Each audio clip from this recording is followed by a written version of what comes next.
محبت و عقیدت سے تمام احباب نبی اکرم نور مجسم شفیع معظم سید الاولین والآخرین جان کائنات و مفخر موجودات صلی اللہ علیہ وآلہ وصحبہ وبارک وسلم کی بارگاہ مقدسہ میں ہدیہ درود و سلام پیش کیجیے۔ اللہم صلی علی سیدنا و مولانا محمد معدن الجود والکرم وآلہ وصحبہ وبارک وسلم صلاۃ و سلاما علیک یا سیدی یا رسول اللہ وعلی آلک و اصحابک یا حبیب اللہ۔ اللہ رب ذوالجلال کا بہت ہی شکر اور فضل ہے کہ ماہ رمضان شریف کی 17ویں شب میں ہمیں اپنے گھر میں قرآن کریم کی تلاوت کرنے، سننے اور سمجھنے کے لیے حاضر کیا۔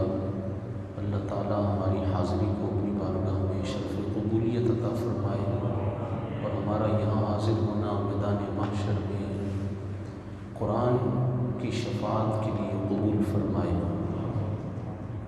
نبی کریم علیہ السلام پر اللہ تعالیٰ نے قرآن مقدس کو نازل کیا، فرمایا اتل ما اوحی الیک من الکتاب واقم الصلاۃ،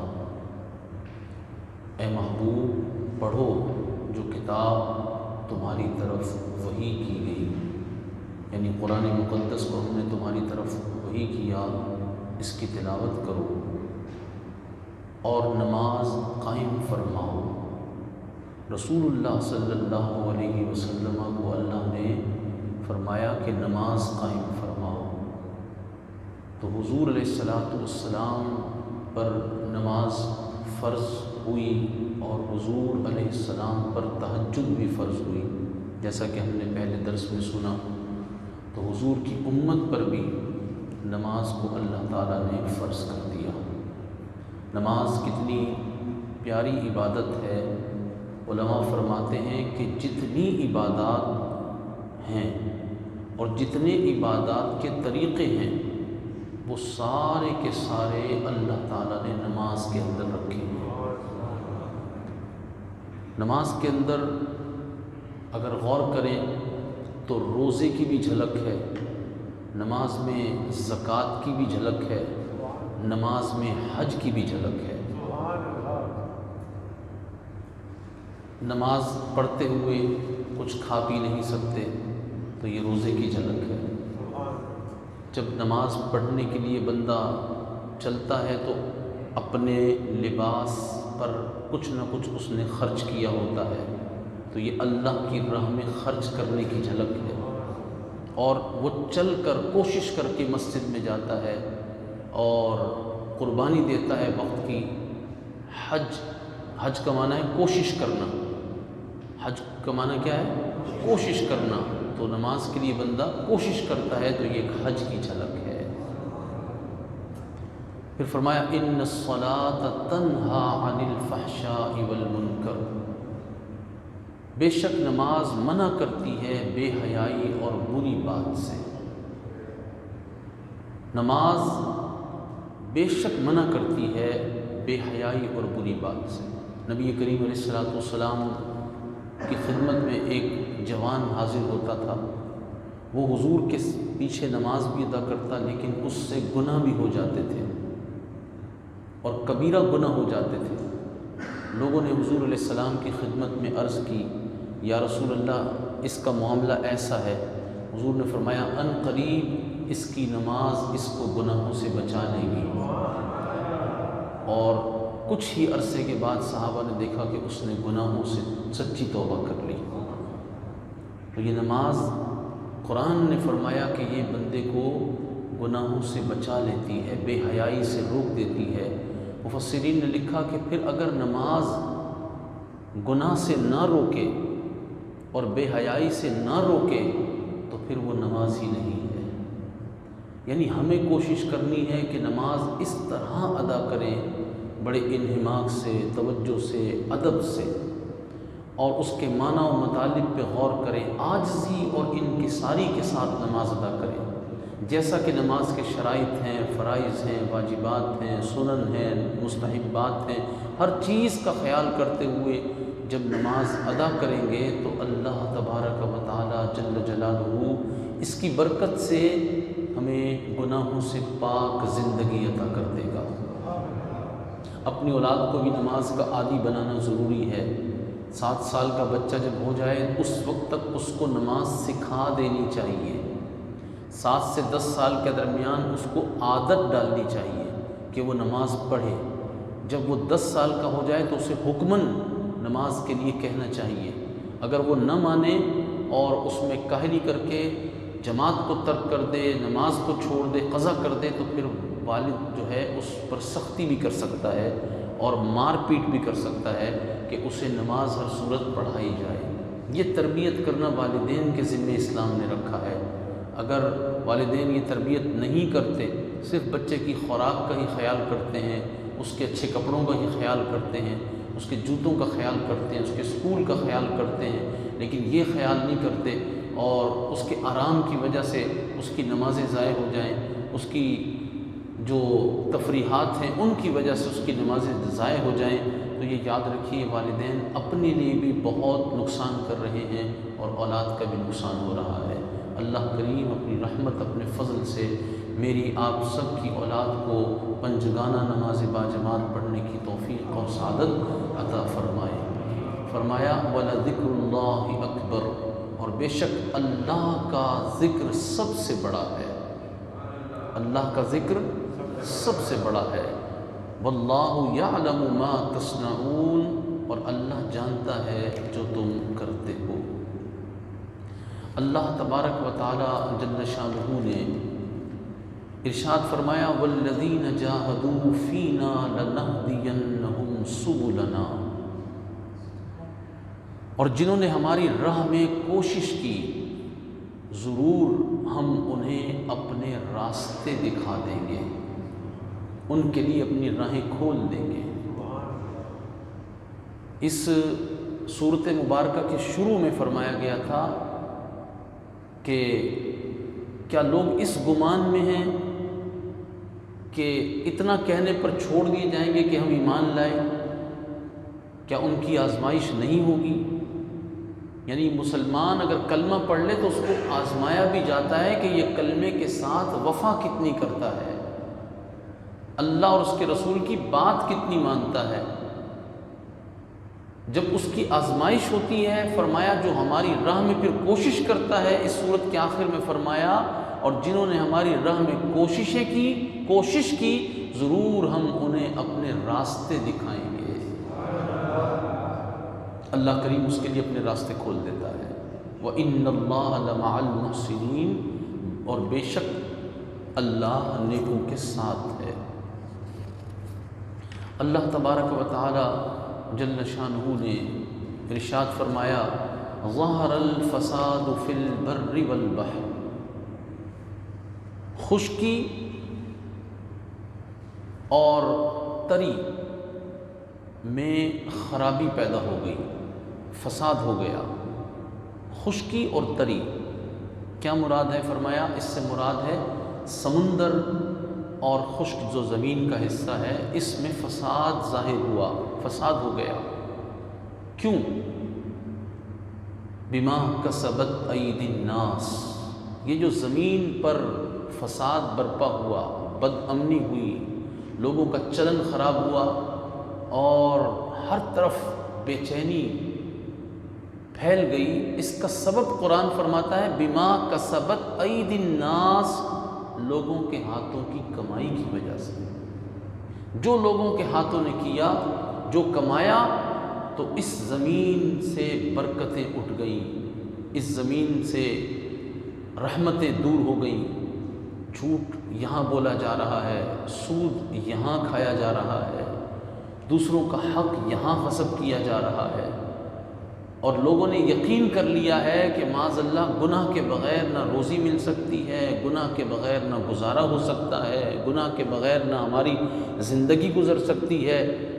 جب یہ کیفیتیں دلوں کی ہو گئیں تو فرمایا پھر کیا نقصان ہوا کہ زمین سے برکت اٹھ گئی۔ آپ دیکھیے، میں بھی دیکھ رہا ہوں کہ آج اور پچھلے دور میں جو ہم نے اپنے شعور میں دیکھا ہے، اس دور میں اور اس دور میں کتنا فرق ہو گیا ہے۔ اور جو ہمارے بڑے تھے وہ اپنی آخری عمر میں کہتے تھے کہ ہم نے وہ دیکھ لیا جو پہلے نہیں دیکھا تھا۔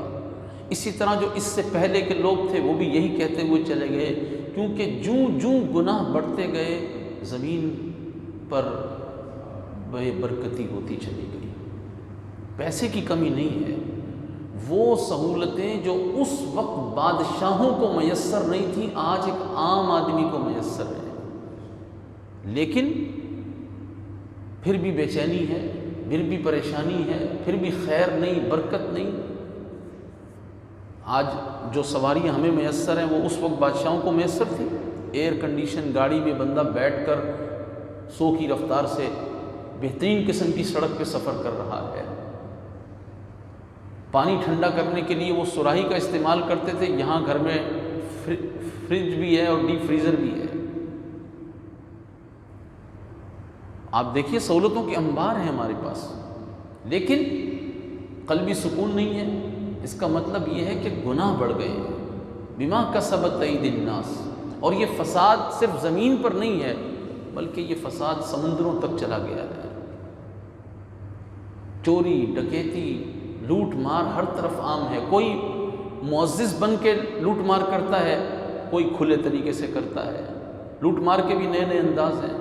سیاستدانوں کی لوٹ مار الگ ہے، کسی اور طبقے کی الگ ہے، کسی اور طبقے کی الگ ہے۔ تو نقصان سب کے سامنے ہے، لیکن جو خوش نصیب ہے وہ قرآن سے رجوع کر کے اپنی ہاتھوں کی کمائی بہتر کرتا ہے۔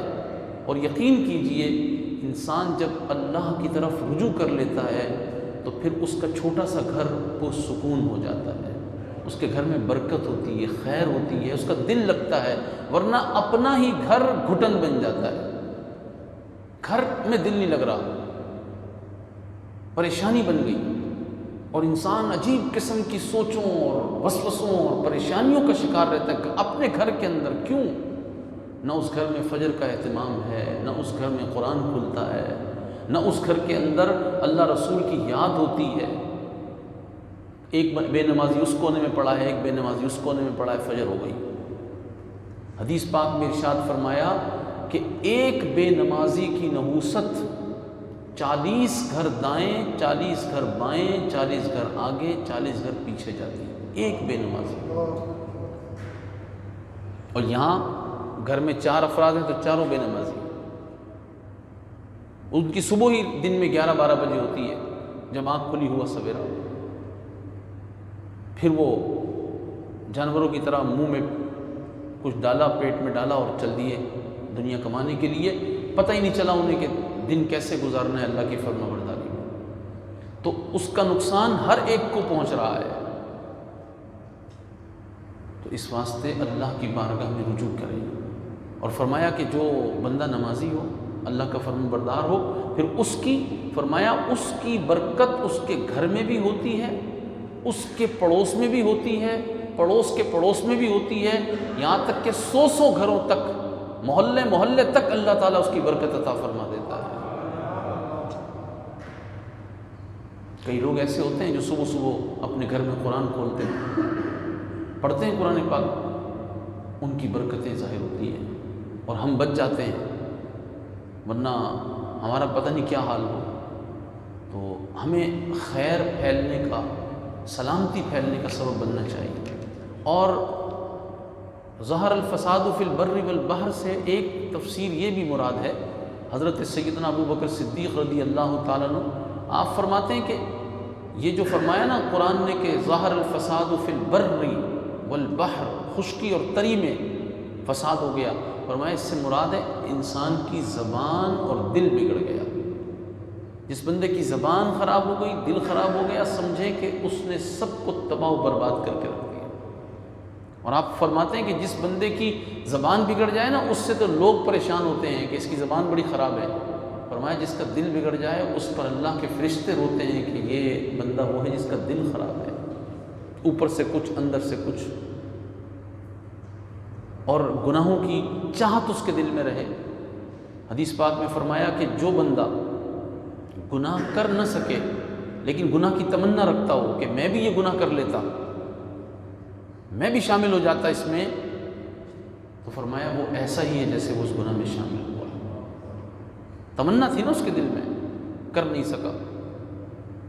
اور جو بندہ نیکی کر نہ سکے لیکن تمنا تھی کاش میں بھی یہ کر لیتا، تو اللہ تعالیٰ اس کی نیت پر اس کو اجر دیتا ہے کہ اس کو اللہ ان نیکوں میں شامل کر دیتا ہے۔ تو دل کا ارادہ یہ اللہ تبارک و تعالیٰ جل شانہ کا فضل ہوتا ہے کہ بندہ دل کا ارادہ نیک کر لے، پاک کر لے۔ اور اگر گناہوں کا ارادہ ہو، گناہ بندہ کر نہ سکے لیکن گناہ گار ہو جاتا ہے، اللہ تعالیٰ اپنی رحمت، اپنے فضل و کرم سے ہمیں عمل کرنے کی توفیق عطا فرمائے۔ قرآن مجید فرقان حکیم میں حضرت لقمان کے نام سے ایک سورت ہے، اور ہمارے یہاں مشہور بھی آپ کا نام حکیم لقمان کہا جاتا ہے۔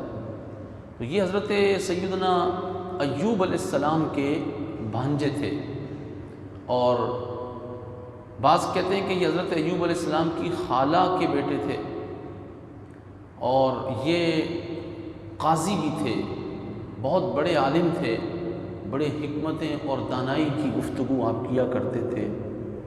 تو اللہ تعالیٰ نے قرآن مجید فرقان حکیم میں بھی ان کا ذکر کیا، فرمایا وَإِذْ قَالَ لُقْمَانُ لِابْنِهِ وَهُوَ يَعِظُهُ، اور یاد کرو جب لقمان نے اپنے بیٹے سے کہا اور وہ نصیحت کرتا تھا، اپنے بیٹے کو حضرت لقمان سمجھا رہے تھے، نصیحت کر رہے تھے۔ تو پتہ یہ چلا کہ جو سمجھدار لوگ ہوتے ہیں وہ اپنی اولاد کو نصیحت کرتے ہیں، انہیں سمجھاتے رہتے ہیں۔ کیا سمجھا رہے تھے؟ سبحان اللہ، فرمایا وہ سمجھا رہے تھے یا بنیا، اے میرے بیٹے، لا تشرک باللہ، اللہ کا کسی کو شریک نہ کرنا، اللہ کے ساتھ کسی کو شریک نہ کرنا۔ ان الشرک لظلم عظیم، بے شک شرک بڑا ظلم ہے۔ تو آپ نے ان کو پیغام توحید دیا۔ پھر اللہ تبارک و تعالیٰ نے جو والدین کو درجہ دیا ہے اس کا ذکر قرآن میں کیا، وَوَصَّيْنَا الْإِنسَانَ بِوَالِدَيْهِ، اور ہم نے آدمی کو اس کے ماں باپ کے بارے میں تاکید فرمائی کہ وہ ان کے ساتھ حسن سلوک کرے۔ حملتہ امہ وہنن علی وہن، قرآن کے الفاظ پر غور کیجئے، حملتہ امہ وہنن علی وہن، اس کی ماں نے اسے پیٹ میں رکھا، کمزوری پر کمزوری برداشت کی۔ یہ ماں کا مقام قرآن بیان کر رہا ہے، ماں نے پیٹ میں رکھا اور کمزوری پر کمزوری برداشت کی، کیونکہ عورت کے لیے یہ بہت تکلیف دہ ہے۔ لیکن یہ بھی غور کریں کہ ماں اپنے بچے کو پیٹ میں رکھ کر ہمیشہ خوش رہتی ہے کہ اللہ مجھے ماں بنا دے گا، حالانکہ کسی کے پیٹ میں ایک تھوڑا سا بھی پھوڑا نکل آئے تو کوئی برداشت کر سکے گا، لیکن وہ اتنی تکلیف برداشت کرتی ہے کہ قرآن کہتا ہے وہنن علی وہن، تکلیف پر تکلیف اس نے برداشت کی، کمزوری پر کمزوری اس نے برداشت کی۔ اور پھر فرمایا وَفِصَالُهُ فِي عَامَيْنِ، اور اس کا دودھ چھڑانا 2 برس میں ہے، 2 سال تک ماں اپنے بچے کو دودھ پلائے، یہ حکم ہے۔ اس سے پہلے مجبوری میں چھڑانا پڑ جائے صحت کی وجہ سے یا کسی اور وجہ سے، وہ الگ بات ہے، لیکن زیادہ سے زیادہ مدت کتنی ہے؟ 2 سال تک ماں جو ہے اپنے بچے کو دودھ پلا سکتی ہے۔ اور دودھ یہ اللہ تعالیٰ جل شانہ کا ایسا انعام ہے اولاد کے لیے، جو ماں کا دودھ ہے اس کا کوئی دنیا میں بدل نہیں ہے، کسی جانور کا دودھ ایسا نہیں ہو سکتا جو اللہ نے ماں کے سینے میں دودھ رکھا ہے۔ تو قرآن نے اس کی عظمت کو بیان کیا، اور یہ خون جگر ہوتا ہے، ایسی دودھ نہیں بنتا ماں کا۔ اور ہمارے علماء نے فرمایا کہ 40 سال تک انسان کے جسم میں اس کی ماں کے دودھ کا اثر رہتا ہے۔ ماں اتنی عظیم نعمت ہے، یہ جو ہم اتنی زندگی گزار آئے نا، ہلتے جلتے، ابھی ہاتھ ہلایا کبھی پاؤں ہلایا، ہمیں پتہ نہیں چلا، ہم نے ہزاروں لاکھوں مرتبہ اپنی پلکیں جھپکی ہیں، ہم نے اپنے ہاتھ پیر ہلائے ہیں، ہم نے کروٹیں بدلی ہیں، بیٹھے ہیں، اٹھے ہیں، لیٹے ہیں، ہم نے نمازیں پڑھی ہیں، ہم چل کر گئے ہیں، دوڑتے رہے ہیں، اتنا زندگی کا جو عرصہ گزارا ہے اس میں ماں کے دودھ کا اثر ہے۔ ہم نے غور نہیں کیا، کروڑوں مرتبہ بھی ہم نے بعض کام کیے ہوں گے جو ہماری کسی کاؤنٹنگ میں نہیں ہے، یہ سب ماں کے دودھ کا اثر ہے۔ فرمایا انشکر لی ولوالدیک، اللہ فرماتا ہے میرا شکر ادا کرو اور اپنے ماں باپ کا شکر ادا کرو۔ اللہ نے اپنے شکر کے ساتھ ماں باپ کے شکر کا حکم دیا، انشکر لی، میرا شکر ادا کرو، ولوالدیک، اور اپنے ماں باپ کا شکر ادا کرو۔ الی المصیر، فرمایا الی المصیر، آخر مجھی تک آنا ہے۔ اللہ فرماتا ہے میرے پاس ہی تم نے آنا ہے، میرے شکر گزار بندے بن جاؤ۔ پھر آپ اپنے بیٹے کو نصیحت کر رہے ہیں، یا بنیا، اے میرے بیٹے، انہا ان تک مثقال حبۃ من خردل فتکن فی صخرۃ او فی السماوات او فی الارض یأتی بہا اللہ۔ اے میرے بیٹے، برائی اگر رائی کے دانے کے برابر ہو، پھر وہ پتھر کی چٹان میں یا آسمان یا زمین میں کہیں ہو، اللہ اسے لے آئے گا۔ برائی کہیں بھی کی جائے، چاہے پتھر کی چٹان کے اندر کسی غار میں کی جائے، زمین کی تہ میں کی جائے، آسمانوں کی بلندی میں کی جائے، اللہ فرما رہا ہے کہ اللہ اسے لے آئے گا۔ اللہ سے کچھ چھپا ہوا نہیں ہے۔ اللہ ان اللہ لطیف خبیر، بے شک اللہ ہر باریکی کا جاننے والا خبردار ہے۔ جب اللہ تعالیٰ قرآن میں نصیحت فرماتا ہے، پھر اسی کے مطابق اپنے پیارے ناموں کا ذکر بھی فرماتا ہے، ان اللہ لطیف خبیر، بے شک اللہ ہر باریکی کا جاننے والا ہے، خبردار ہے ہر چیز سے۔ فرمایا یا بنیا، دیکھیے اولاد کو کیسے نصیحت کر رہے ہیں، پہلے اس کے ایمان کو مضبوط کیا، والدین کے شکر کا، پھر قرآن نے حکم دیا، اب پھر حضرت لقمان جو نصیحت کر رہے ہیں کہ بیٹا برائی مت کرنا، کہیں چھپ کر بھی برائی کرو گے تو اللہ اسے لے آئے گا۔ پھر فرماتے ہیں اللہ اکبر، یا بنیا، اے میرے بیٹے، اقم الصلاۃ، نماز قائم رکھ، وأمر بالمعروف، اور اچھی بات کا حکم دے، ونہا عن المنکر، اور بری بات سے منع کر، واصبر علی ما اصابک، اور جو مصیبت تجھے پہنچے اس پر صبر کر، ان ذالک من عزم الامور، بے شک یہ ہمت کے کام ہیں۔ کتنی پیاری نصیحت ہے قرآن کی، کیسے سمجھا رہے ہیں اللہ اکبر، کہ بیٹا نماز قائم رکھو اور نیکی کا حکم دو۔ نہیں بیٹا دیکھو، بس اپنے کام سے کام رکھو، کسی کے جھنجٹ میں مت پڑنا۔ ہم یہ نصیحت کرتے ہیں، ہمیں اپنی قبر میں جانا ہے، اس کو اپنی قبر میں جانا ہے، ارے چھوڑو سب کو، اپنا اپنا کرو۔ ہم یہ نصیحت کرتے ہیں اولاد کو، اور قرآن کیا نصیحت کر رہا ہے؟ قرآن کہہ رہا ہے کہ وَأْمُرْ بِالْمَعْرُوفِ، بیٹا نیکی کا حکم کرنا، وَنْهَا عَنِ الْمُنْكَرِ، اور برائی سے منع کرنا۔ جب اللہ کی زمین پر اللہ کی نافرمانی ہو تو مسلمان کا یہ کام نہیں ہے، رسول اللہ کی امت کا یہ کام نہیں ہے کہ وہ اپنا دامن چھڑا کے گھر بیٹھ جائے، جی ہم تو کسی کو کچھ کہتے ہی نہیں ہیں۔ نہیں، مسلمان کا، رسول اللہ کی امتی کا کام کیا ہے کہ امر بالمعروف کرے، وہاں نیکی کا حکم کرے، برائی سے منع کرے۔ نہیں اسے اپنی قبر میں جانا ہے، ہمیں اپنی قبر میں جانا ہے، یہ نیا فلسفہ ہے، یہ اسلام کا فلسفہ نہیں ہے، قرآن کا فلسفہ نہیں ہے۔ اگر کوئی شخص گناہ کر رہا ہے تو آپ کو جو اللہ نے منصب دیا ہے، جو طاقت دی ہے، دانائی دی ہے، جو کچھ فہم دیا ہے، اس کے مطابق آپ اس کو قرآن و حدیث کی روشنی میں روکیے، اس کو منع کیجیے۔ تو قرآن نصیحت کر رہا ہے۔ پھر فرمایا وَاصْبِرْ عَلَىٰ مَا أَصَابَكَ، اگر تمہیں کوئی مصیبت پہنچتی ہے تو پھر صبر کرو، اور یہ صبر کرنا آسان کام نہیں ہے۔ إِنَّ ذَلِكَ مِنْ عَزْمِ الْأُمُورِ، بے شک یہ ہمت کے کام ہیں۔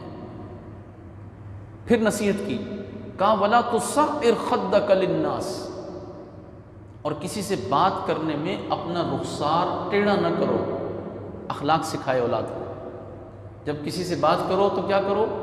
اپنا رخسار ٹیڑھا نہ کرو، ایسے منہ بنا کے کسی سے بات نہ کرو. تو اولاد کے مزاج کی تربیت کرنا بھی والدین کی ذمہ داری ہے کہ ان کو مزاج بھی سکھانا ہے، اخلاق بھی سکھانا ہے کہ بیٹا کسی سے گفتگو کیسے کی جاتی ہے. یہ نہیں کہ جناب ٹیڑھا منہ کر کے، نہ بڑے کا ادب ہے نہ چھوٹے پر شفقت ہے، نہ یہ پتہ ہے کہ کس سے بات ہو رہی ہے، جس کو جیسے چاہا جواب دے دیا. یہ قرآن کا درس نہیں ہے. قرآن کا درس کیا ہے؟ وَلَا تُصَعِّرْ خَدَّكَ لِلنَّاسِ، لوگوں سے بات کرو تو اپنا رخسار ٹیڑھا نہ کرو. اور وَلَا تَمْشِ فِي الْأَرْضِ مَرَحًا، اور زمین میں اتراتا نہ چل. زمین میں چلو تو عاجزی کے ساتھ چلو، اترا کر نہ چلو. وَعِبَادُ الرَّحْمَنِ الَّذِينَ يَمْشُونَ عَلَى الْأَرْضِ هَوْنًا، قرآن فرماتا ہے کہ رحمان کے بندے وہ ہیں جو زمین پر عاجزی کے ساتھ چلتے ہیں.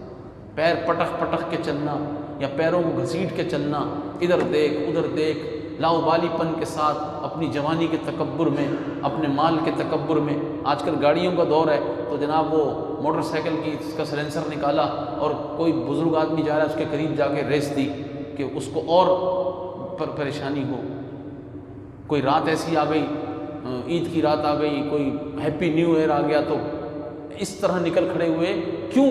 کہ گھروں سے قرآن نہیں سکھایا گیا. ماں باپ نے یہ آیت کریمہ سکھائی ہوتی نا اولاد کو، وَلَا تَمْشِ فِي الْأَرْضِ مَرَحًا، اور زمین میں اترا کر نہ چل، تو اولاد پھر ایسے موقعوں پر تکبر نہ کرتی، اللہ کے حضور جھکتی. إِنَّ اللَّهَ لَا يُحِبُّ كُلَّ مُخْتَالٍ فَخُورٍ، بے شک اللہ کو پسند نہیں ہے کوئی اتراتا فخر کرتا. اگر اللہ نے پیسہ دے دیا تو اس کا مطلب یہ نہیں کہ اس پہ بندہ فخر کرنا شروع کر دے. اور بچپن سے آج کل تو فخر، تایا کے بچوں پہ فخر، چچا کے بچوں پہ فخر، ماموں کے بچوں پہ فخر، یہ تو ماں باپ گھٹی میں دے رہے ہیں اولاد کو. خاندان میں ایک کمپٹیشن کا ماحول بنایا جاتا ہے، اور یہ کمپٹیشن پھر آہستہ آہستہ تکبر کی طرف بڑھاتے بڑھاتے ان کو اتنا متکبر کر دیتا ہے کہ پھر وہ کسی کو خاطر میں نہیں لاتے. اور اللہ تعالیٰ فرماتا ہے کہ اللہ کو اتراتا ہوا، فخر کرتا ہوا بندہ پسند نہیں ہے. پھر فرمایا وَقْصِدْ فِي مَشْيِكَ، اور میانہ چال چل، درمیانی چال چل، نہ بہت تیز چل نہ بہت آہستہ چل، بلکہ چال چلن درمیانہ رکھ. اس سے مراد یہ بھی ہے کہ بندہ پیسہ آ گیا تو اب ایسا نہ ہو کہ تکبر کر کے آدمی پھر اپنے آپ کو بالکل ہی آپے سے باہر کر لے، بے لگام گھوڑے کی طرح چلنا شروع کر دے. نہیں، اپنے آپ کو درمیانی کیفیت میں رکھے. پھر فرمایا وَغْضُضْ مِن صَوْتِكَ، اور اپنی آواز کچھ پست کر، اونچی اونچی آواز سے بات نہ کیا کر. یہ قرآن کی کتنی عظیم الشان تربیت ہے. بات کر تو کیسے کر؟ درمیان سے، چلا چلا کر نہیں. کیوں؟ ان انکر الاصوات لصوت الحمیر. دیکھیے قرآن نے کیسی نصیحت کی ہے. حضرت لقمان کو اللہ تعالیٰ نے کیسی حکمت و دانائی دی. ان انکر الاصوات لصوت الحمیر، بے شک سب آوازوں میں بری آواز گدھے کی آواز ہے. گدھا چلا کر بات کرتا ہے اور کسی کو اچھا لگتا ہے؟ نہیں لگتا. اب آپ اس آیت کریمہ کے اس حصے کا اگر مشاہدہ کرنا چاہیں تو آج کل کچھ عرصے سے اگر آپ دیکھیں کچھ 10-12 سالوں سے میں بھی اس کو محسوس کر رہا ہوں. پہلے ایسا تھا نہیں، لیکن اب یہ محسوس کر رہا ہوں کہ کچھ نوجوان اتنے من چلے ہو جاتے ہیں کہ وہ خواہ مخواہ بائک پہ جا رہے ہیں تو آپس میں بات کر رہے ہیں، تو اگر مزاح بھی کرنا ہے آپس میں، کوئی اچھی بات ایسی ہے کہ جس پر چلے مزاح کر لیا، تو وہ چیخ کر چلا کر عجیب عجیب قسم کی آوازیں نکال کر ایک دوسرے پر ہوٹنگ کرتے ہوئے، کسی کا مذاق اڑاتے ہوئے ایسا انداز اختیار کرتے ہیں کہ ان کی آوازیں بڑی، جو سلیم الفطرت لوگ ہیں ان کو بھدی محسوس ہوتی ہے. یعنی کوئی سمجھدار آدمی جو ہے ان کی آواز پر کبھی بھی ان کی تعریف نہیں کرے گا. گدھوں کی طرح چلا رہے ہیں. تو یہ قرآن نے منع کیا. اور یہ تربیت دینی کس کو ہے جی؟ یہ ماں باپ نے دینی ہے تربیت. اپنی اولاد کو قرآن خوبصورت پڑھنے کی تربیت دینی ہے، اپنی اولاد کو حضور کی نعت شریف پڑھنے کی تربیت دینی ہے. اپنی اولاد کو اللہ کا ذکر کرنے کی تربیت دینی. باپ بھی بیٹھا ہے، ماں بھی بیٹھی ہے اور کہتے ہیں بیٹا چلو ہم بھی قرآن پڑھتے ہیں، آپ بھی پڑھو. یہ تربیت کون دے گا؟ بچیوں کو تربیت کون دے گا؟ یہ تربیت دینا ماں باپ کی ذمہ داری ہے. اللہ تبارک و تعالیٰ اپنی رحمت، اپنے فضل سے، اپنے کرم سے ہمیں یہ سعادت و توفیق عطا فرمائے. سورہ احزاب بھی آج ہم نے سماعت کی اور اس میں بڑی تفصیل ہے، اور وہ تو ویسے بھی ایک سبحان اللہ، اس میں ایسے ایسے نکات ہیں ایمان کی حرارت کے لیے، تو اس پر ایک تفصیل چاہیے. وہ انشاءاللہ میں وقت کوشش کروں گا کل اس کے حوالے سے کچھ گفتگو کروں گا تاکہ اس کے مضامین جو ہیں وہ ہم سنیں. ہاں، آج سورہ سجدہ کی بھی ہم نے تلاوت سنی. اس کے حوالے سے ایک حدیث پاک میں آپ کو عرض کر دوں کہ حدیث پاک میں ہے کہ حضور پر نور سید عالم نور مجسم صلی اللہ علیہ وآلہ وسلم رات کو اس وقت تک آرام فرمانے کے لیے نہ لیٹتے جب تک سورہ سجدہ اور سورہ ملک کی تلاوت حضور نہ فرما لیتے. ہر رات حضور کا معمول تھا کہ سورہ سجدہ اور سورہ ملک کی تلاوت ضرور کرتے. یہ رسول اللہ کو بہت پسند تھا، اور فرمایا کہ جو شخص رات میں سورہ سجدہ سورہ ملک پڑھ لے، پوری رات جاگ کر شب قدر میں عبادت کی، ایسا ثواب اللہ اس کو عطا فرمائے. حضور کی امت ہے نا، تو اللہ نے ثواب بھی ہمارے لیے ایسا رکھا. پوری رات شب قدر میں جاگ کے عبادت کرنے کا ثواب ہے. 2 صورتیں ہیں بڑی آسانی کے ساتھ. 21ویں پارے میں سورہ سجدہ ہے اور 29ویں پارے میں سورہ ملک ہے. عذاب قبر سے بھی بچاتی ہے سورہ ملک اور سورہ سجدہ. اور نبی پاک علیہ السلام جمعہ کے دن فجر میں سورہ سجدہ کی بعض کو تلاوت بھی فرماتے ہیں. تو حضور کو یہ پسند ہے ہمارے لیے. تو کیا خیال ہے آپ حضرات کا؟ آپ بھی شروع کر دیں. آپ مغرب کی نماز پڑھ کے قرآن پاک کھولیں، 21ویں پارے میں سورہ سجدہ لکھا ہوگا. ایک ہے حامیم سجدہ، وہ 24ویں پارے میں. یہ ہے سورہ سجدہ، اس کو آپ تلاوت کریں. اس کے بعد سورہ ملک کھول لیں، سورہ ملک پڑھ لیں. تو یہ 2 صورتیں آپ معمول بنا لیں اپنا. ہر صورت آپ کو پڑھنی ہے. انشاءاللہ تعالیٰ آپ دیکھیں گے اس کی بڑی برکتیں آپ کو ملیں گی انشاءاللہ تعالیٰ. اللہ تعالیٰ ہمیں اس کو پابندی کے ساتھ پوری زندگی پڑھنے کی سعادت و توفیق عطا فرمائے. اللہ ہمیں ہماری زندگی کی آخری رات میں بھی پڑھنے کی توفیق عطا فرمائے. آمین. اللہم صلی علی سیدنا و مولانا محمد وعلی آلہ وصحبہ بارک وسلم. فرمایا النبی اولا بالمؤمنین من انفسہم. یہ نبی سبحان اللہ مسلمانوں کا ان کی جان سے زیادہ مالک ہے.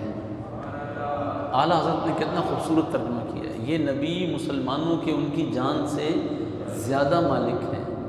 جان کا مالک تو بندہ خود ہوتا ہے. جان میری ہے تو مالک بھی میں ہوں. ہاتھ میرا ہے میں مالک ہوں، پاؤں میرا ہے. اور جان جو ہوتی ہے نا وہ ہر جگہ ہوتی ہے. آپ نے دیکھا ہوگا کبھی آنکھ پہ چوٹ لگ جائے تو بندہ کہتا ہے میری جان نکل گئی. اچھا اگر گھٹنے پہ لگ جائے تب بھی کہتا ہے میری جان نکل گئی. پاؤں پہ لگ جائے تب بھی کہتا ہے میری جان نکل گئی. تو جان ہے کہاں؟ جان جو ہے وہ پورے وجود میں ہی ہوتی ہے. جان پورے وجود میں ہوتی ہے. اور رسول اللہ ہماری جانوں کے ہم سے زیادہ مالک ہیں.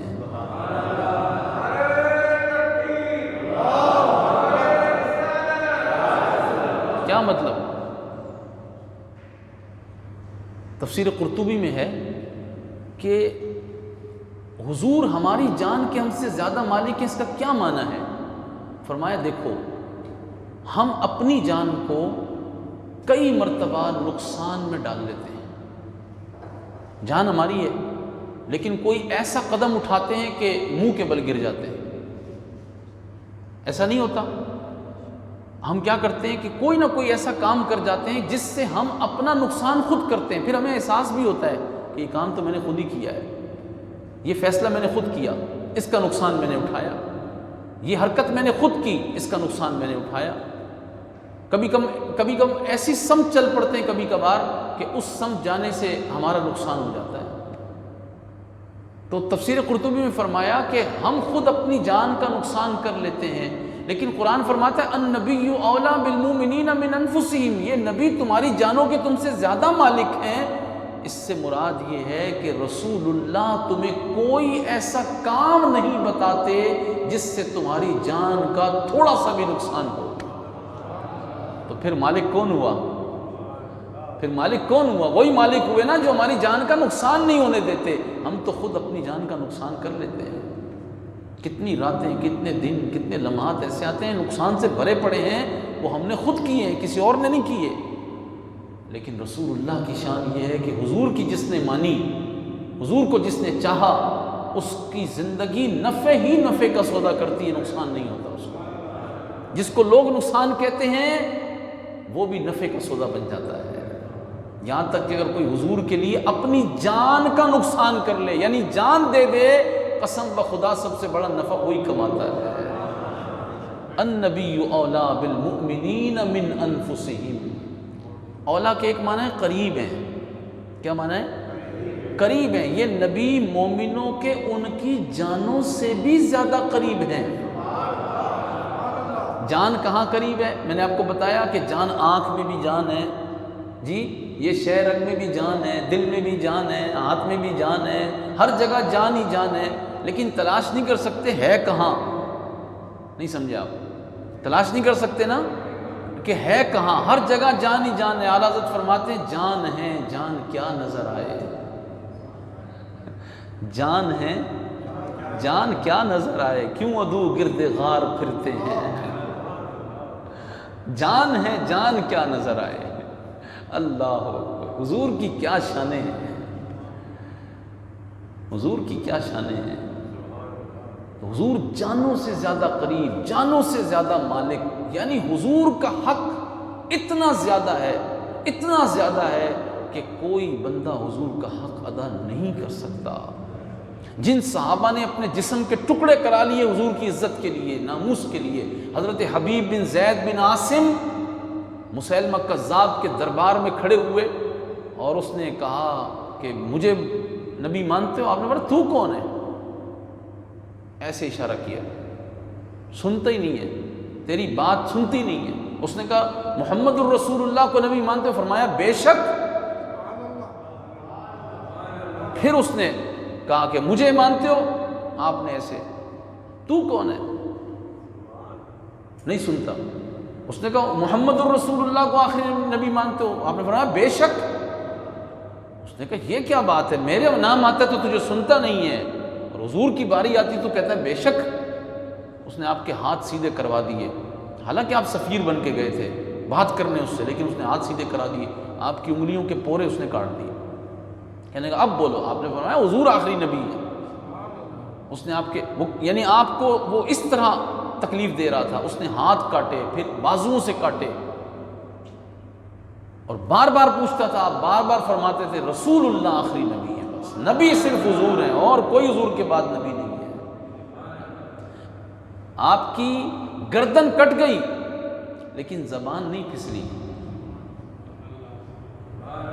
عمران خان کی زبان پھسلی، نور اللہ قادری کی زبان ابھی تک،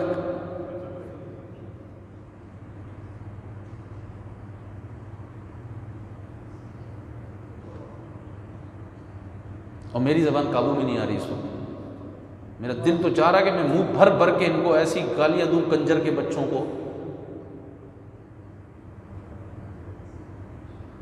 کہ جو حضور کی ختم نبوت کے مسئلے پر بک بک کر رہے ہیں بیٹھ کے۔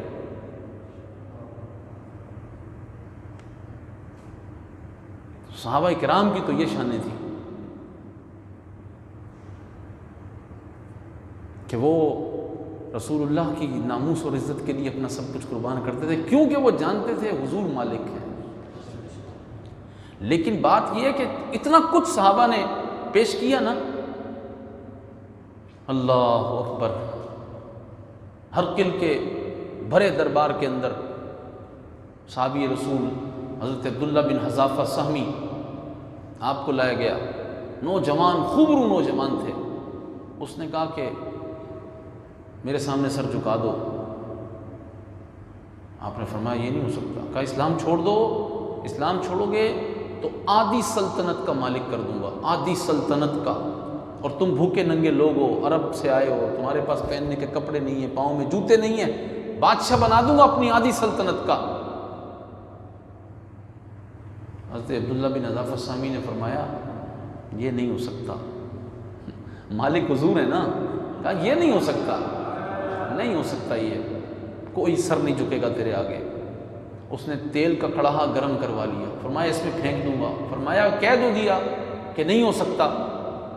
اس نے آپ کو جلتے ہوئے کڑاہے کے قریب لے گیا، آپ رو رہے تھے، اس نے کہا بس، اتنا اکڑ رہا تھا کہ نہیں ہو سکتا، اب رونے لگ گیا ہے، موت تو بڑے بڑوں کے جگر پگھلا دیتی ہے۔ حضرت عبداللہ بن حذافہ السہمی نے فرمایا بدبخت میں اس لیے نہیں رو رہا کہ میرے سامنے موت پڑی ہے، نہیں نہیں نہیں، میں تو اس لیے رو رہا ہوں کہ مجھے کڑھائی میں ایک ہی بار ڈالا جائے گا، ایک ہی بار تو مجھے ڈالے گا اور میں جل کے حضور کے لیے فنا ہو جاؤں گا۔ میں یہ کہتا ہوں اللہ میرے وجود کے ہر روئے کے بدلے مجھے جان دیتا اور میں وہ رسول اللہ پہ وار دیتا۔ تجھے پتہ ہی نہیں ہے ہم حضور سے پیار کیسے کرتے ہیں، تجھے کیا پتہ ہے؟ انہوں نے صحابہ کرام کو پڑھا ہوتا نا تو پھر ان کو پتہ چلتا کہ ختم نبوت اور ناموس رسالت کا مسئلہ ہے کتنا حساس۔ انہوں نے پڑھا ہے یورپ کی یونیورسٹیوں میں جا کے، انہوں نے لوگوں یہود و نصارہ کا نصاب پڑھا ہے اور وہ پڑھایا ہے، تو ان کو کیا پتا کہ حضرت عبداللہ بن حذافہ السہمی رضی اللہ تعالیٰ عنہ کیا فرما رہے ہیں، ان کے عشق کی کیا ان کو خبر ہے؟ تو اس لیے یہ بک بک کرتے ہیں، بیٹھ کے ڈاکے مارتے ہیں۔ تو قرآن نے فرمایا حضور کا حق کوئی ادا، کیونکہ حضور ہماری جانوں سے زیادہ مالک ہیں اور ہم ہماری جانوں سے زیادہ قریب ہیں۔ جو محسوس کرے قریب اس کو تو پھر اس نور میں ڈوب کر زندگی گزر جاتی ہے، فنا ہو جاتے ہیں پھر لوگ۔ غوث اعظم پیران پیر نے اس آیت کو سمجھا ہوگا تو کیسے سمجھا ہوگا، النبی اولیٰ بالمؤمنین من انفسہم، حضور کی ذات میں غوث اعظم فنا ہو گئے تھے، غوث اعظم فنا ہو گئے نا۔ انہوں نے اس آیت کو سمجھا کہ حضور قریب ہے، بس اس تصور میں پھر جب زندگی گزری ہے تو رات کو 15 پارے، دن میں 15 پارے، دین دین، اسلامی اسلام، ہر وقت حضور کی یاد، ہر وقت حضور کی یاد، اتنی یاد حضور کی کہ امام احمد رضا فاضل بریلوی فرماتے ہیں مصطفیٰ کے تن بے سایہ کا سایہ دیکھا، مصطفیٰ کے تن بے سایہ کا سایہ دیکھا، جس نے دیکھا میری جان جلوہ زیبا تیرا۔ حضور غوث اعظم سے عرض کرتے ہیں آپ مقام فنا پر ایسے فائز ہو گئے کہ جس نے آپ کو دیکھا گویا اس نے رسول پاک علیہ السلام کا سایہ دیکھ لیا۔ سایہ ہے نہیں حضور کا لیکن آپ پر تو بن گئے حضور۔ جن کو لذت آ گئی ان کی باتیں پھر اتنی عالی شان ہیں۔ ہم بے لذت رہے تو ہماری زندگی تو کثافت سے بھری ہوئی ہے نا، ہم کبھی کچھ ہوتے ہیں، کبھی کچھ ہوتے ہیں، کبھی کچھ ہوتے ہیں۔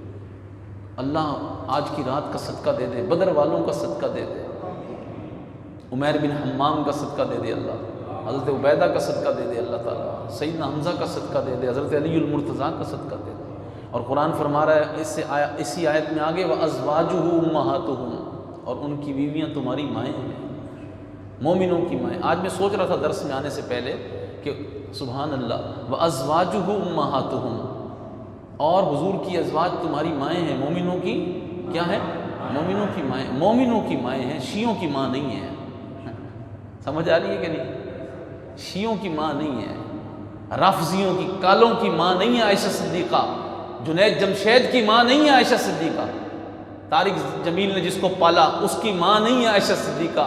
عائشہ صدیقہ ہماری ماں ہے، مومنوں کی ماں ہے، بنت صدیق آرام جان نبی۔ ہم تو یہ کہتے ہیں، ہمارے امام نے تو یہ سکھایا، یہ تو عائشہ صدیقہ ام المومنین کا نام لے کے وہ بدبخت ہنس رہا تھا، مذاق اڑا رہا تھا۔ اللہ نے کیسا اس کا انجام کیا؟ کچھ ملا اس کا؟ کوئلے دفنائے، کوئلے اس کے جسم کے، جنید جمشید کے، اس میراثی کے اوپر ابھی بھی روتے ہیں بیٹھ کے کہ بڑا وہ تو دین کی تبلیغ کرتا تھا، ام المومنین کی بے ادبی کرتا ہے، وہ کیا دین کی تبلیغ کرتا ہے؟ ہمارے امام نے سکھایا بنت صدیق آرام جان نبی، اس حریم براعت پہ لاکھوں سلام۔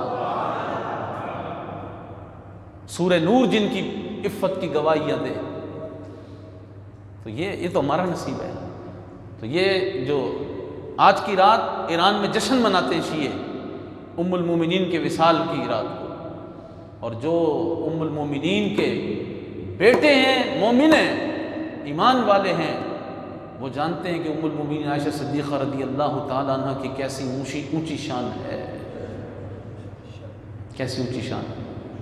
شیخ رمضان بوطی، ایک عالم دین گزرے، شیخ رمضان بوطی، ملک شام میں، اور جامع مسجد دمشق کے اندر وہ خطبہ جمعہ دیا کرتے تھے۔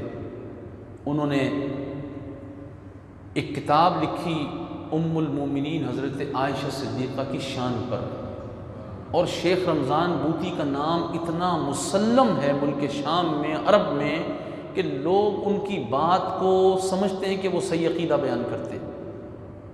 اس وجہ سے وہ کتاب چھپنے سے پہلے ایران کو پتہ چل گیا کہ جی کتاب لکھ دی ہے۔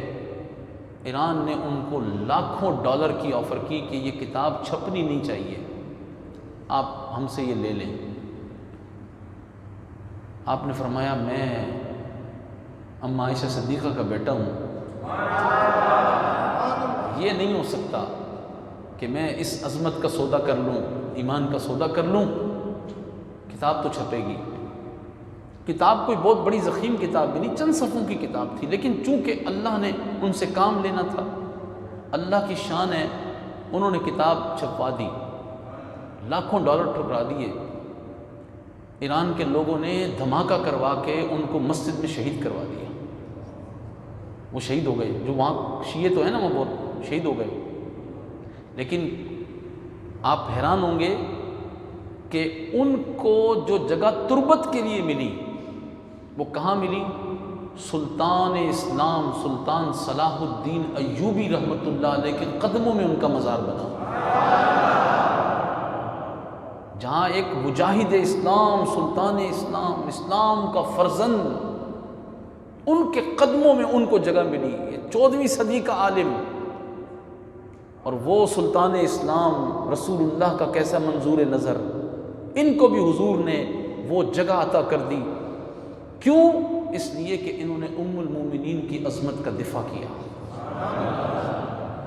ان کے بیٹے اب مدینہ پاک میں رہتے ہیں، انہوں نے یہ بات بتائی، ان سے پوچھا گیا کہ یہ کیسے ہو گیا کہ آپ کے والد کو وہاں جگہ ملی؟ انہوں نے کہا جگہ ملنے کی سبب یہ تھا کہ وہ کتاب جو ہے نا وہ چھپ گئی، اور انہوں نے لاکھوں ڈالر کی بڑی قیمت ہے بالخصوص وہاں پر، کیونکہ وہاں تو بڑے قسم پرسی کے حالات تھے، اور پھر صرف لاکھوں ڈالر نہیں ٹھکرائے، جان بھی دی اس عظمت کے لیے۔ اگر وہ آفر قبول کرتے تو کچھ دن کی زندگی مل جاتی، لیکن وہ زندگی موت سے بدتر ہوتی، لیکن اب جو موت ملی وہ زندگی سے بھی بدتر ہے۔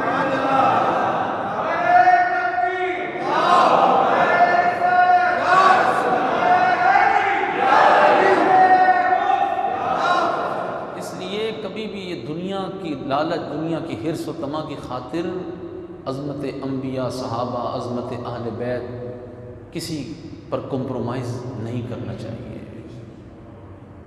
پھر اللہ وہ زندگی دے دیتا ہے۔ اللہ ہمیں استقامت دے اپنے محبوب کا صدقہ۔ الحمدللہ رب العالمین، والصلاة والسلام علی رسولہ الکریم، اللہم صلی علی سیدنا محمد وعلی آلہ سبحان اللہ، اللہم صلی علی محمد وآلہ بارک وسلم۔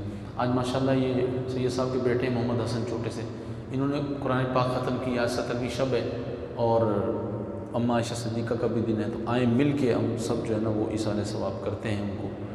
اللہم صلی علی سیدنا محمد وعلی آلہ وصحبہ بارک وسلم۔ الہ العالمین اپنی رحمت سے جو کچھ قرآن پاک اس بچے نے پڑھا، جن احباب نے جو ایصال ثواب پڑھا ہوا ہے، اے اللہ سب کو اپنی بارگاہ میں قبول فرما۔ محبوب علیہ السلام کی خدمت میں اس کا ثواب پیش کرتے ہیں، قبول فرما۔